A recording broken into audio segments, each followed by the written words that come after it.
भगवत नाम का कीर्तन करके कथा में प्रवेश करेंगे।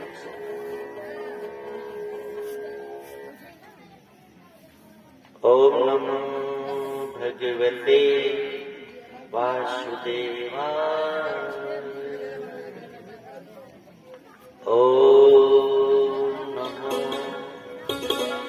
भगवते वासुदेवाय। भगवान जो नरनारी का अयन है उन्हीं का नाम नारायण है। और श्रीमद् भागवत भगवान नारायण की कथा है। वो नारायण जो सबका अयन बनके बैठे हैं, जो था है और रहेगा, उस नारायण इस भगवत कथा में बैठे हैं। इस बात को जानने के लिए कि हम मीठे हैं और रहेंगे। हरि नारायण हरि नारायण हरि नारायण हरि नारायण हरि नारायण हरि नारायण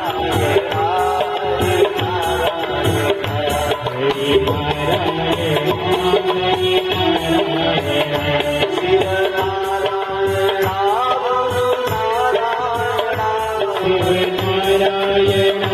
हरि नारायण शिव नारायण शिव नारायण प्रभु नारायण हरि नारायण हरि नारायण हरि नारायण बोलो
हमारी दृष्टि को प्रहलाद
कहते वासुदेव।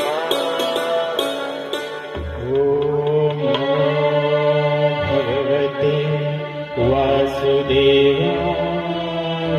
आप बोलेंगे सत्वं रजस्त्वं इति, सत्वं रजस्त्वं इति गुणा प्रकृति संभवा, गुणा प्रकृति संभवा। निबध्यन्ते महाबाहो, निबध्यन्ते महाबाहो। देहे देहे नमव्ययम्, देहे देहे नमव्ययम्। भगवान कहते हैं गीता के 14 अध्याय का 5वां श्लोक। भगवान कह रहे हैं कि सत्वगुण, रजोगुण और तमोगुण ये तीन ही गुण हैं, और इन तीन गुणों के द्वारा ये अविनाशी जो देही है, हम देही है न कि देह है, यह देही देह में बदल जाता है।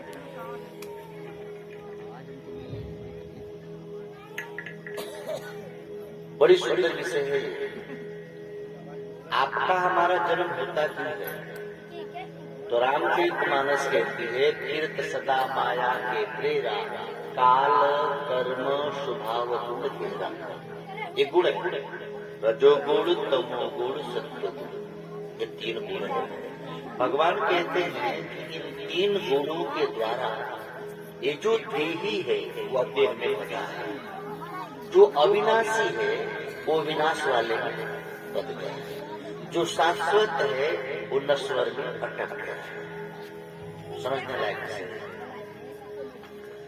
हे महाबाहो, प्रकृति से उत्पन्न वाले सत्वगुण, रजोगुण, तमोगुण जो हैं ये होते हैं प्रकृति से उत्पन्न, और आत्मा है परमात्मा से उत्पन्न। तो फिर कैसे संभव है कि यह देही देह में बना? इसके द्वारा। अब देखें, वास्तव में गुणों ने हमको बांधा नहीं है, हम गुणों से बंधे हैं स्वयं।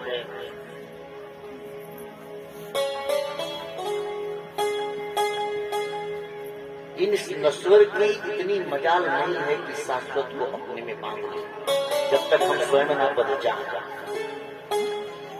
आप पहले ये सोचे कि आप देह हैं कि देही हैं, आप शरीर हो कि शरीर वाला हो। आप और हम रोज कहते हैं, आप जरा ध्यान दो, वेदांत की बातें आप और हम रोज कहते हैं। जैसे आप डॉक्टर के यहाँ गए, आप कहते हैं डॉक्टर साहब मेरे सिर में दर्द है। शब्द क्या है?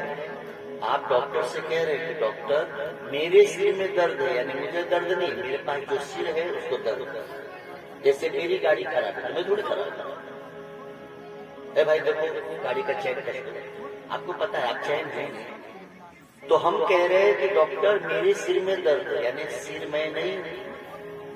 डॉक्टर साहब मेरे पेट में दर्द है, यानी मैं पेट भी नहीं। डॉक्टर मेरे पीठ में दर्द है, यानी मैं पीठ नहीं।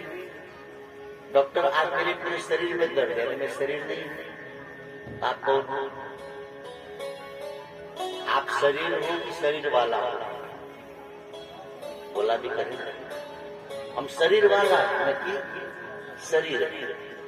अब शरीर में बधे कैसे? यही बात बताना चाह रहे हैं। रजोगुण, तमोगुण, सत्वगुण, यह शरीर नहीं। हम शरीर है नहीं, फिर भी शरीर में बध गए। क्यों बधे? क्योंकि हमने शरीर को अपना माना। एक गलती बस, अपना मान लिए है, इसलिए शरीर की बीमारी से हम दुखी है कि मैं बीमार हूं। जबकि आपको यह ज्ञान हो जाए कि आप शरीर हो ही नहीं, तो फिर बीमार होने के बाद क्या दुखी नहीं होंगे। स्वामी रामकृष्ण परमहंस जी को गले का कैंसर, विवेकानंद के सदगुरु थे, लेकिन स्वामी जी को कष्ट नहीं होता था। क्यों? क्योंकि उनको पता था कि मैं शरीर नहीं।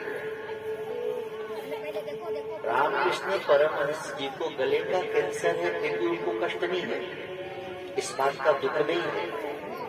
हमको आपको तो छोटा सा सर दर्द, खांसी, थोड़ी परेशानी, बोले आजकल तबीयत ठीक नहीं। तो ये देही देह में कब बधा? जब हम इस देह को अपना मान बैठे। या तो हम देह में बैठ गए हैं, या तो देह को अपने में बिठा लिया।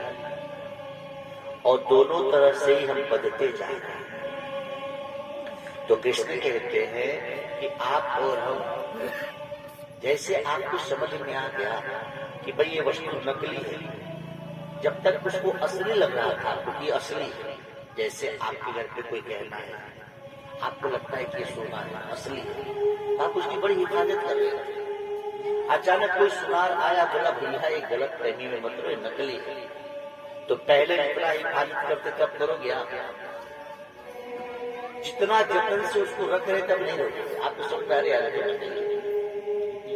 ऐसे ही इस संसार की वस्तुओं को, इस शरीर को आप अपना मानते हैं, शाश्वत मानते हैं, इसकी हिफाजत करें, सुरक्षा करें।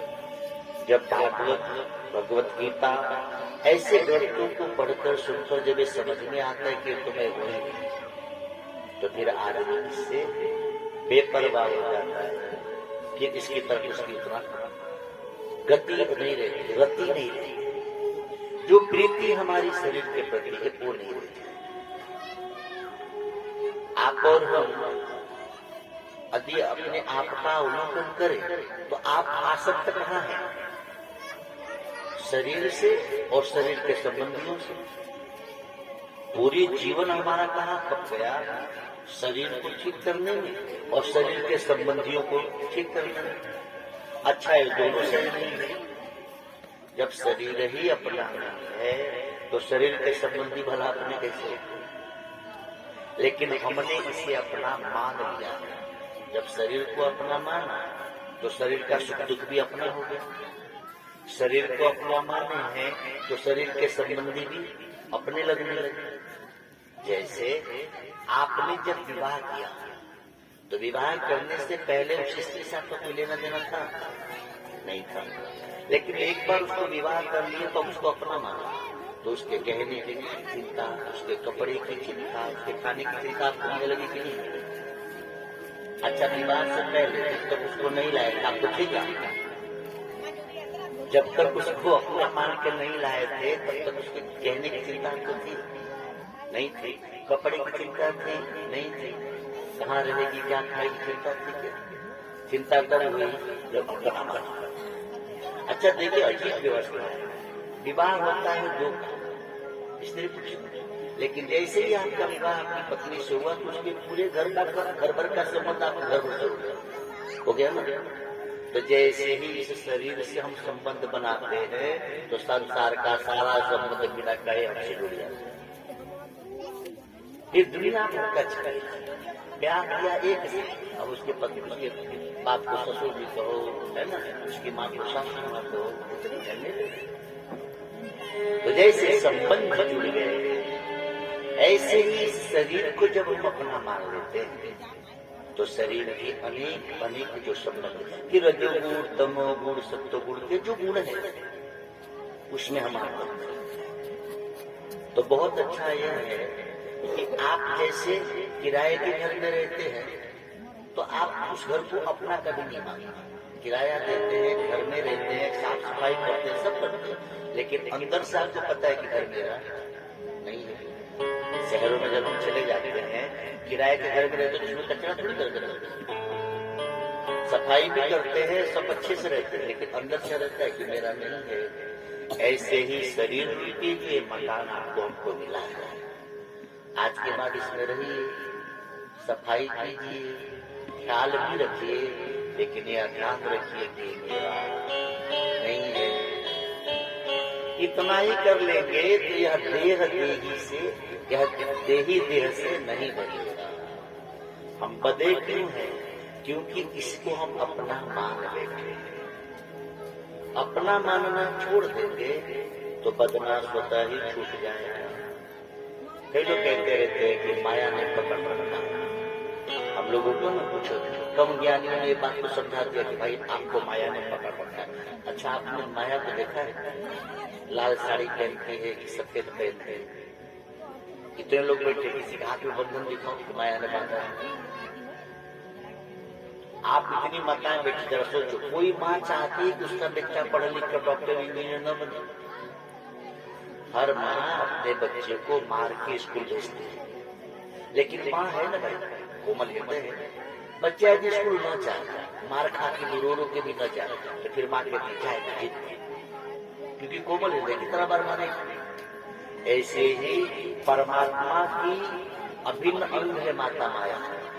माया के द्वारा परमात्मा संचालित है। तो माया रूपी हमारी माँ हमको बार बार दुख देती है, बार बार तब झपेड़े मारती है, क्योंकि अपने पिता की तरह बराबर जैसे हमारे परमात्मा निमित्त है। लेकिन बार बार माया से मार खाने के बाद भी हम साधना में नहीं लगते, तो फिर माया मान के क्या हिम्मत ही आते जाते हैं 84 लाख। तो गलती माँ की है कि बेटी की? बताओ। एक बार नहीं, 2 बार नहीं, 1,84,00,000 जन्म में हर बार हर समय ये माँ माया रूपी माँ हमको दुख देती है। इसलिए तो इस दुख से ऊपर उठे, लेकिन बार बार नहीं करते जो नहीं करना चाहिए। इसमें माया माँ की गलती है। गलती करे हम दोष देते हैं माया माँ, क्या करे माया ने पकड़ रखा है। नहीं नहीं, तुमने माया को पकड़ा है, माया ने तुमको नहीं पकड़ा। मेरे गुरुदेव कथा सुनाते हैं कि एक बार बरसात का दिन था, गांव में बाढ़ आई थी, नदी, मेरा घर नदी के किनारे पर। तो जब बाढ़ आते तो क्या क्या पकड़ लगता है। एक रीछ बैठा था, ये समझते हैं ना, भालू। तो रीछ का सिर नीचे था और बाल ही बाल। एक ने कहा कि यार लग रहा है कंबल डालते जा, तो बरसात के बाद तो ठंडी आएगी। बोले यार जंप लगा, कंबल निकाल, काम आएगा बरसात का। लगा दिया जंप। रीछ ने कहा आजा बेटा। वो तो बही रहा था, ये सोचा कि कंबल है, निकालने के लिए कूदा, उसको पकड़ के निकाल। उसको क्या निकाले, उसने इसी को पकड़ लिया। अब आप कल्पना करो, भालू को पकड़ के आप निकाल पाओगे पानी में? और भालू ने आपको पकड़ लिया, आप निकल भी नहीं पाओगे पानी से। तो मित्र ने कहा अरे निकल बाहर आ। बोले कैसे आओ? अरे बोले यदि कंबल नहीं निकल रहा है तो कंबल को छोड़ के आ जाए। बोले कंबल को तो मैं छोड़ू, अब कंबल ही मुझे नहीं छोड़ रहा है, आओ कैसे? हमने ही माया को पकड़ा, माया को हमको छोड़े, हम ही माया को नहीं छोड़ते भाई। तो सत्वम रजतम प्रकृति संभव। ये जो सत्वगुण रजोगुण तमोगुण है, इससे जो कुछ भी दोष उत्पन्न होते हैं, इसको आप अपने में न मानेंगे तो निर्लिप्त हो जाएंगे। हम इससे जुड़ गए।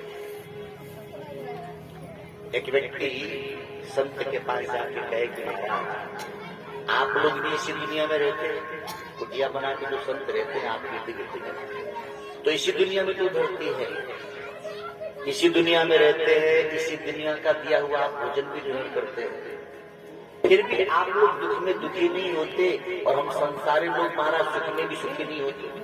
विवाह शादी में भी कितना दुख है। कारण क्या है? आपको कभी दुखी नहीं देखा और संसार में रहने वालों को कभी सुखी नहीं देखा। जबकि हे मित्र, हे ब्राह्मण, हे संत प्रवर, आप भी तो इसी संसार में। संत ने कहा कि सुन, तुझे मैं प्रैक्टिकल समझाता हूँ, ऐसे तुझे बात समझ में नहीं आएगी। संत ने उसे एक नारियल पानी वाला, बोले इसको ऐसे तोड़ना कि इसके अंदर की गरी भरी है, समझ रहे ना? पानी वाले नारियल को ऐसे तोड़ो कि अंदर की गरी भरी। कैसे भी तोड़ोगे तो टूटेगा। बहुत यत्न करने के बाद भी जब तोड़े तो गरी टूटेगी। बोले महाराज तो संभव नहीं। अब उस संत ने उसको दूसरा नाम दिया, सूखा। अब सूखा न वैसे खटखट करे तो अंदर से खोपड़ी छोड़ देता था, आवाज आ रही। जो गोला मिलता है आपको वो कैसे सूख जाता है, पानी सब सूख जाता है तो अपने आप छोड़ देता। बोले जाए इसको ऐसे निकाल के अंदर का गोला खटखट करके देखे। बोले हाँ निकल भी जाता है। तो बोले देख दोनों नारियल है, तू पानी वाला नारियल है और मैं सूखा नारियल। तो पानी वाला नारियल है तो गरी से खोपड़ी से चिपका हुआ है, यानी तुम में ममता है, अहंता है, तुम संसार से चिपके हुए हो, इसीलिए तुमको बार बार दुख मिलता है। और हम रहते तो उसी खोपड़ी में हम भी हैं, उसी संसार में, लेकिन अंदर से हम उसको छोड़ चुके हैं, इसीलिए हम साबुत निकल आते हैं, साबुत बच जाते हैं और पूर्ण परमात्मा को प्राप्त हो जाते हैं। बिल्कुल सहज है भाई बहन। आपको करना क्या है? अपने को सूखा नारियल बनाना।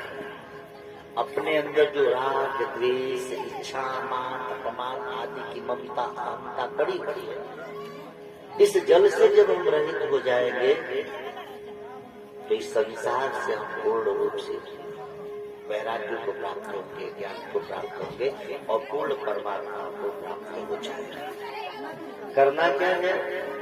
अहंता और ममता से रहित होने का अभ्यास। उसके लिए तीनों गुणों से पार होंगे। जब भी आप में अच्छाई आए, तो अच्छे विचार आए, सावधान समझिए, अच्छे विचार है अच्छी बात है, लेकिन ये विचार मेरे में नहीं है, ये मेरे शरीर के, मेरे मन के, मेरे बुद्धि के, इनको सत्ता देने वाला मैं आत्मा, इनसे अलग अलग। अभी जो मेरी स्विच लगी हुई है, इसी के द्वारा सप्लाई ये सब कुछ चल रहा है, लेकिन वीडियो अलग है कि नहीं?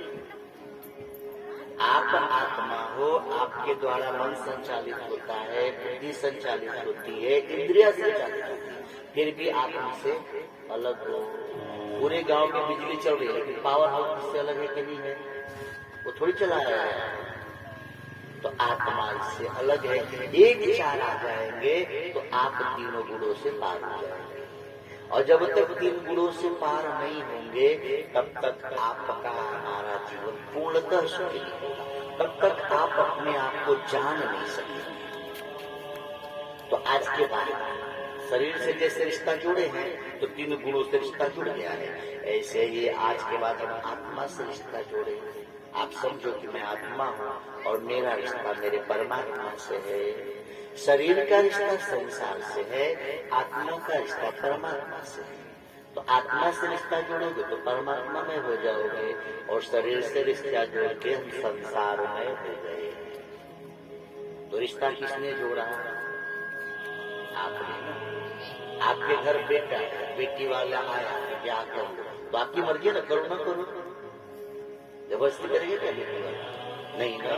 तो माया ने जबरदस्ती नहीं की, उसने ऑफर दिया था, मैं क्या करूं, संबंध बना लो। तो बेटी वाले बताते हैं मेरी बेटी बड़ी अच्छी है, सुंदर है, पढ़ी लिखी है, खाना बनाना जानती है, कपड़ा सिलाई जानती है, कढ़ाई बनाई जानती है। हम लोग लालच ला जाते हैं अच्छी करने। ऐसे ही माया ने भी आपको प्रलोभन दिया, मेरे में आ जाओ, बड़ा मजा है, अच्छी नींद आएगी, दाल फ्राई मिलेगी, है ना, छोला भटूरा भी मिलेगा, मुंह में पानी आए तो रुकिएगा, समझाने के लिए कह रहा हूँ। पुलाव मिलेगा, बर्गर मिलेगा, पिज्जा, और उसी में हम आ गए कि चलो इसी से संबंध बना लो। परमात्मा कहता है मुझसे संबंध करो। आपके यहाँ क्या मिलेगा? बोले कुछ नहीं मिलेगा। बोले कुछ नहीं मिलेगा? बोले कुछ नहीं मिलेगा, और फिर भी तुझे आनंद मिलेगा। संसार में सब कुछ मिलेगा, लेकिन आनंद नहीं मिलेगा, दुख ही मिलेगा। ईश्वर से संबंध करो, कुछ भी नहीं मिलेगा, लेकिन महाराज सुख मिलेगा, दुख मिले ही नहीं सकता। अब मर्जी हमारी है, हम करना क्या चाहते? संबंध किससे करेंगे? आप इतने से संबंध, आना जाना तो लगा ही रहेगा ना। आने जाने से पार होने के लिए क्या करना है? अपने निज स्वरूप को जान लीजिए, बस निज स्वरूप को जान। निज स्वरूप को जानना राजा परीक्षित ने, तो तक्षक के डसने के बाद अपने रूप को, स्वरूप को प्राप्त हो। निज स्वरूप को जान लिया अर्जुन ने, तो युद्ध करते हुए भी निर्लिप्त हो गए। निज स्वरूप को जान लिया था प्रहलाद ने, तो खंबे से भी भगवान प्रकट हो गए। निज स्वरूप को जान लिया था ध्रुव ने। जब ध्रुव जान सकते हैं, प्रहलाद जान सकते हैं, तो हम क्यों नहीं जान सकते? निज स्वरूप को जब माता सेवरी जान सकती है, आप क्यों नहीं जान सकते? अनपढ़ गंवार गोपियां जान सकती हैं, तो आप क्यों नहीं जान सकते? बस नाता जोड़ा, नाता जब से तुमसे जोड़ा ओ कन्हाई, मेरी बिगड़ी सारी तुमने है बनाई। नाता जब से तुमसे जोड़ा ओ कन्हाई, मेरी बिगड़ी सारी तुमने है बनाई। नाता तुमसे जोड़ा जैसे ओ कन्हाई, मेरी बिगड़ी सारी तुमने है बनाई। ओ नाता जब से तुमसे जोड़ा ओ कन्हाई, मेरी बिगड़ी सारी तुमने है बनाई। नाता तुमसे जोड़ा जैसे ओ कन्हाई, मेरी बिगड़ी सारी तुमने है बनाई। जिसने जितनी महिमा जप की तेरी गाई, शब्द देखिए, जिसने जितनी महिमा जप की तेरी गाई, तुमने उसकी उतनी बिगड़ी है बनाई। नाता तुमसे जोड़ा ओ कन्हाई, मेरी बिगड़ी सारी तुमने है बनाई। आप जितना जप करेंगे, जितना ध्यान करेंगे, उतना ही तो भगवान भी आपका काम करेगा। विद्यार्थी जितने क्वेश्चन के आंसर लिखेंगे, उतना ही तो टीचर नंबर भी देंगे। कृपा करके अपने मन को थोड़ी दे देंगे। कृपा करते हैं सब जब 2-4 नंबर से फेल होते रहेंगे सब। लेकिन पता लगा 50 में से 5 नहीं किया है, तो कितना विचारी करना चाहिए। इसीलिए प्रार्थना हम अपने माता अपना परमात्मा से जोड़े। 84 लाख जन्मों से संसार के रिश्ते जोड़ते रहे, शरीर को अपना मानते रहे और संसार को अपना मानते रहे। कृपा करें आज से आत्मा को अपना मानिए और परमात्मा को। नाता जब से तुमसे जोड़ा ओ कन्हाई, मेरी बिगड़ी सारी तुमने है बनाई। नाता तुमसे जोड़ा जैसे ओ कन्हाई, मेरी बिगड़ी सारी तुमने है बनाई। भगवान कृष्ण ने गोपियों से पूछा, मुझसे इतना प्रेम क्यों करते, क्या लाभ है? गोपियों ने कहा था, गोविंद, जब से तुझसे हमने नाता जोड़ा है, पहले लोग हमको गंवार कहते थे, अब गोपी कहने लगे। पहले लोग हमको देखना नहीं चाहते थे, अब तो हमारे चरणों की धूली की चंदन बनाने लगे। हमारी सारी बिगड़ी कुछ नहीं बनाना। गोपियों ने कहा, गोविंद, तेरे जैसा नहीं कोई प्यारा सखी, तेरी प्यारी मूरत मेरे मन में बसी। तेरे जैसा नहीं कोई प्यारा सखी, तेरी प्यारी मूरत मेरे मन में बसी। नैना तेरी मेरी नैनों को है भाई, नैना तेरी मेरी नैनों को है भाई। मेरी बिगड़ी सारी तुमने है बनाई। नाता तुमसे जोड़ा जैसे ओ कन्हाई, मेरी बिगड़ी सारी तुमने है बनाई।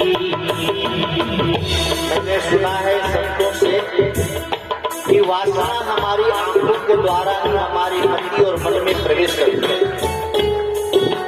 आप और हम गलत से सोचे देखें तो जल्दी हम बुद्धि में आ जाता है। तो वासना और बुराइयां आंखों के द्वारा ही मन बुद्धि में प्रवेश करती है। तो इससे बचने का उपाय क्या है? अपने अपनी आंखों को अपने गुरु और गोविंद की आंखों में डाला, अपने गुरु की अथवा अपने भगवान की तस्वीर अपने सामने रखें और उनकी उन पावन आंखों में अपलक देखते रहे। जब अपनी नजरों से उनकी नजरों में हम देखते हैं तो हमारे नजरों के विकार, हमारे नजरों के अज्ञान अपने आप दूर हो जाते। बहुत सुंदर सा ये साधना का प्रयोग है कि हम अपलक उनकी आंखों में देखें ताकि हमारी आंखों की वासना निकल जाए। इसीलिए गोपियां कहती तेरी नैना तेरी नैनों को है भाई, मेरी बिगड़ी सारी तुमने है बना, मेरी नाम तेरे नैनों में समाई, मेरी बिगड़ी सारी तुमने है बनाई, नाता जब से तुमसे थोड़ा ओ बना, मेरी बिगड़ी सारी तुमने है बनाई, नाटक से जुड़ते ओ कन्हाई, मेरी बिगड़ी सारी तुमने है बनाई।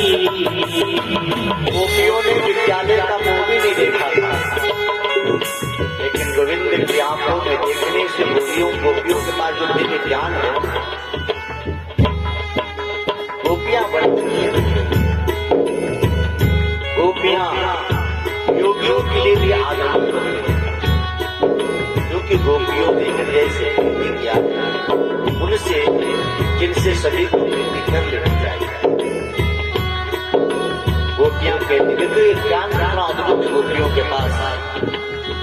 गोपियों ने कहा आप गुरु ज्ञान हो, आप शिव राम हो, आप ही हो रवि, आप शाम हो, आप गुरु ज्ञान हो, आप शिव राम हो, आप ही हो रवि, आप शाम हो, बन के धरती तुमने दुनिया है बसाई, बन के धरती तुमने दुनिया है बसाई, मेरी बिगड़ी सारी तुमने है बनाई, नाटक से जुड़ते ओ कन्हाई, मेरी बिगड़ी सारी तुमने है बनाई, नाता जब से तुमसे जोड़ा ओ बनाई,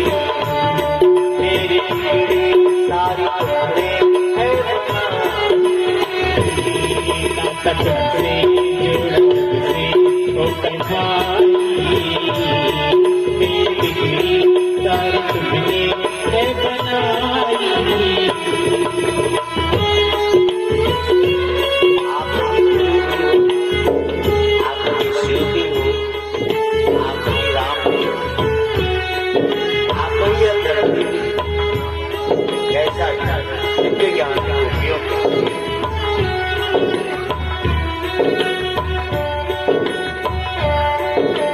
पूरी भागवत और भगवत गीता ये समझाना चाहती है। वासुदेव सर्वमति सर्वमहात्मा, गोपियों के पास ऐसा अद्भुत ज्ञान है, इसीलिए गोपियां महात्मा है। बड़े बड़े विद्युत जन भी गोपियों की चरणों की रज मारने लगाते हैं, क्योंकि गोपियों को यह ज्ञान हो गया है कि आप ही गुरु हो, आप ही शिव हो, आप ही राम हो, आप ही धरती की।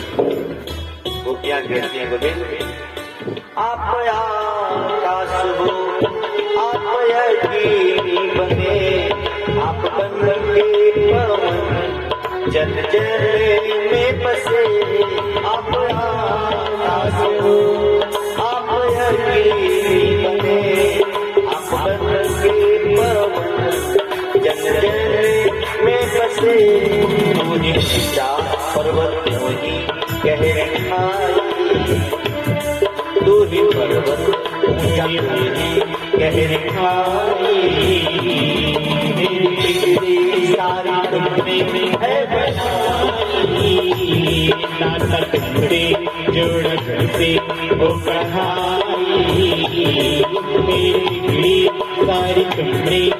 बनाई। नाम जप करे तुमसे जोड़ा हो कन्हाई, मेरी बिगड़ी सारी तुमने है बनाई। से जोड़त से वो कन्हाई, मेरी सारी तुमने है बनाई। मेरी बिगड़ी सारी तुमने है बनाई, मेरी बिगड़ी सारी तुमने है बनाई। ओम नमो भगवते वासुदेवा। श्रीमद् भागवत। अच्छा देखिए, श्रीमद् भागवत की कथा जब सूत जी ने शौनक ऋषि को सुनाई थी, और कम लोगों को शायद इसकी जानकारी उसकी हो, तो 1000 दिन हम लोग को बस इतना ही याद है कि सुखदेव जी ने 7 दिन में भागवत सुना। लेकिन अभी जो हम भागवत आपको सुना रहे हैं, सुखदेव जी की नहीं, सूत जी की। सूत जी ने शौनक ऋषि को सुनाई। तो सूत जी ने जब शौनक ऋषियों को भागवत सुनाई थी तो 1000 दिन, और मुझे पूरी भागवत सुनाने में तो 18,000 दिन लगे थे। सुखदेव जी ने नकल की भी अकल होनी चाहिए, तो शकल बिगड़ जाएगी। हाँ, कई लोग व्यासपीठ पर बैठे में सुखदेव हो जाएंगे, कैसे हो जाओगे भाई? अच्छा, बच्चे को एक हाथीवान का बेटा है, उसने अपने बेटे को अपने साथ हाथी को निकाल दिया, तो बेटा हाथीवान हो जाएगा। आजकल प्राय एक गीत चल रहा है, यदि कोई व्यासपीठ पर बैठा नहीं बोले बस व्यास भगवान। और नहीं, अब आप कहेंगे तो महाराज दिन तक तो 7 दिन में खत्म ही न हो भागवत, खत्म करने की जरूरत ही क्या है भागवत? आप बीमार हो तो आपको दवा की आवश्यकता है, पूरी मेडिकल खा जाओ। श्रीमद् भागवत का एक भी श्लोक, आधा भी श्लोक, कोई एक बात आपको हृदय गर्म हो जाए तो आप करने के लिए भागवत, ये नहीं कि पूरी भागवत ले सुनेंगे तो नहीं करेंगे। घर में भोजन बना है तो आप अपने भर पेट खाओगे, पूरा खाओगे, पूरे घर के लिए बने। 18,000 श्लोक, 12 स्कंद, 335 अध्याय, 7 अरब लोगों के लिए है, सिर्फ आपके लिए नहीं। पूरी विश्व को तारने के लिए भागवत है। 18,000 श्लोक है, 7 अरब लोग हैं, आपके हिस्से में कितना आएगा जरा, उतना ही कर लो तो कर कुछ। लेकिन यहाँ बताओ ना, किस बेवकूफ ने बुद्धि में कुछ पूरा सुनने दो। जब पूरा सुनने के बाद हजम भी तो होना चाहिए।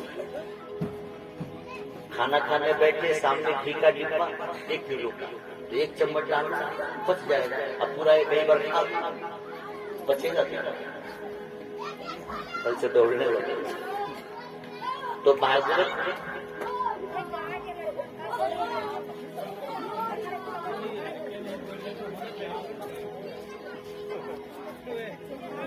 इतना तो लगना ही चाहिए कि आगे भी लोग भागवत, इसका थोड़ा हो जाएगा।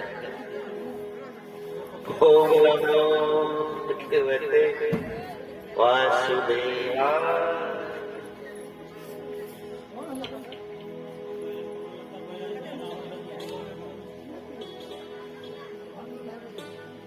यदा यदा मृधे क्रोरो सृङ्गियाम् वीरेतिषु वीरगतिषु।